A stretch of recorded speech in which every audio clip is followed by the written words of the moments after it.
Side ಬರ್ರಿ ಇವರೇ. ಹೊಡೆಯೋಣ.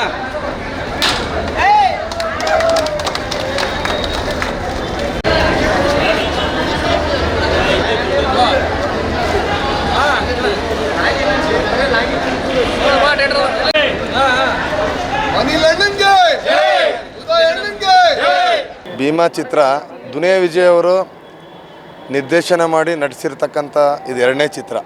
ಇಷ್ಟು ವರ್ಷ ಅವ್ರ ಸಿನಿ ಜರ್ನಿಯಲ್ಲಿ ಒಂದು ನಟನೆಯನ್ನು ಅಷ್ಟೇ ಮಾಡ್ತಾಯಿದ್ರು. ಈ ಸಲಗಾಯಿಂದ ಅವರು ಪ್ರೂವ್ ಆದರು, ನಾನು ಡೈರೆಕ್ಟ್ರು ಅಂತೇಳಿ ಒಂದು ಭೀಮಾ ಸಿನಿಮಾ ಮಾಡಿದ್ದಾರೆ. ಅದೇನಪ್ಪ ಅಂದರೆ ಈ ಮಾದಕ ವ್ಯಸನಿಗಳು, ಈ ಡ್ರಗ್ಸ್ ಅಡಿಕ್ಟ್ ಮಕ್ಕಳಿಗೋಸ್ಕರ ಅವೇರ್ನೆಸ್ಗಾಗಿ ಮಾಡಿದ್ದಾರೆ.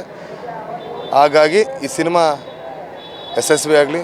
ಆಮೇಲೆ ಇನ್ನೂ ಹೆಚ್ಚಿನಾಗಿ ನಾವು ಇಲ್ಲಿ ಈ ಸಂದರ್ಭದಲ್ಲಿ ನಮ್ಮ ಅನಿಲಣ್ಣ ಉದಯಣ್ಣವ್ರನ್ನ ಭಾಳ ಮಿಸ್ ಮಾಡ್ಕೊತ ಇದ್ದೀವಿ. ಯಾಕೆಂದರೆ ಅವರು ಮರೆಯಲಾಗದ ಮಾಣಿಕ್ಯಗಳು.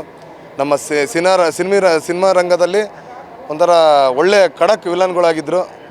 ದುರ್ವಿಧಿ ಅವ್ರು ನಮ್ಮ ಜೊತೆ ಇಲ್ಲ, ಅವ್ರನ್ನ ನೆನಪು ಮಾಡ್ಕೊಳ್ತಾ ಈ ಸಿನಿಮಾ ನಾವು ಅವ್ರಿಗೆ ಅರ್ಪಿಸ್ತಾ ಇದ್ದೀವಿ ಸರ್. ಆ್ಯಕ್ಚುಲಿ ಹೇಳ್ಬೇಕಂದ್ರೆ ನನಗೆ ನಮ್ಮ ಅನಿಲಣ್ಣ ಉದಯಣ್ಣ ಆ್ಯಸ್ ಎ ಬ್ರದರ್ಸ್, ನಮ್ಮ ಬ್ರದರ್ಸ್ ಇಲ್ಲ.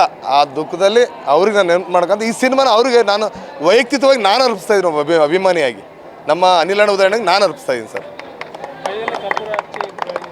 ಅಯ್ಯೋ ಸರ್, ಅವ್ರಿಗೆ ನಾನು ಅನಿಲಣ್ಣ ಉದಯಣ್ಣಗೆ ಏನು ಮಾಡಿದ್ರು ಇದೆ ಸರ್. ಯಾಕಂದರೆ ನಮ್ಮ ಅನಿಲಣ್ಣರ ಸ್ನೇಹಿತರು ಸುಂದರಣ್ಣ ಈ ಜೀವ ಈ ಬಾಡಿ ಬದುಕಿದೆ, ನಿಂತಿದ್ದೀನಿ, ನಿಮ್ಮ ಹತ್ರ ಮಾತಾಡ್ತಿದ್ದೀನಿ ಅಂದರೆ ಮೂಲ ಕಾರಣ ನಮ್ಮ ಅನಿಲಣ್ಣ ಸರ್.